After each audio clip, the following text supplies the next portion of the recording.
My name is Amanda Dunsmore.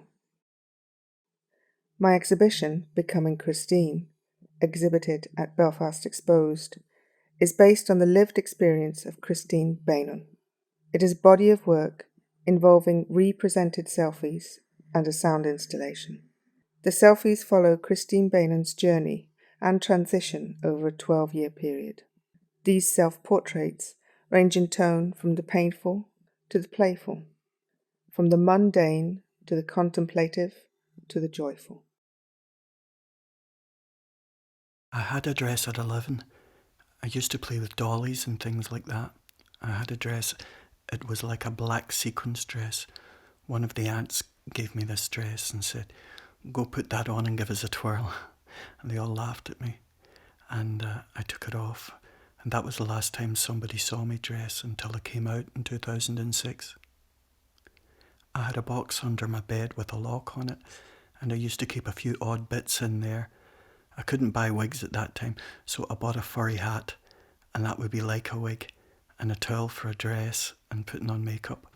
If my mother came back from shopping or work, she only worked down the same street, and I'd have to hide in the wardrobe or under the bed. She was a bit homophobic anyway, and I used to watch what she was trying out, and I'd just go and nick that and put it in a hiding box. And myself and my brother shared the same room, and when I told him back in 2006 about myself, "Oh, that's what the box was for, wasn't it?" He never had a clue. He often threatened to break the lock of that box. That was my secret. That's when he said to me, "I wish Dad was alive." And I said, "Why?" And he said, "Oh, he would have loved you then. He always wanted a girl." Yeah, so what would have happened, I don't know. But I met my wife. I was 20. I weren't 21. Yeah, because I bought her a birthday card and necklace. The necklace is still at home.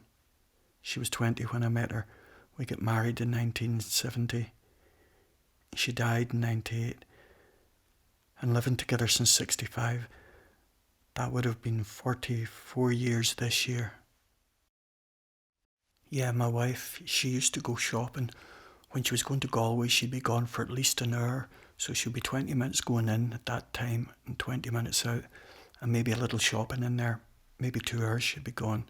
So you were always dressing, looking out the window in case a car came or whatever as she was coming back in.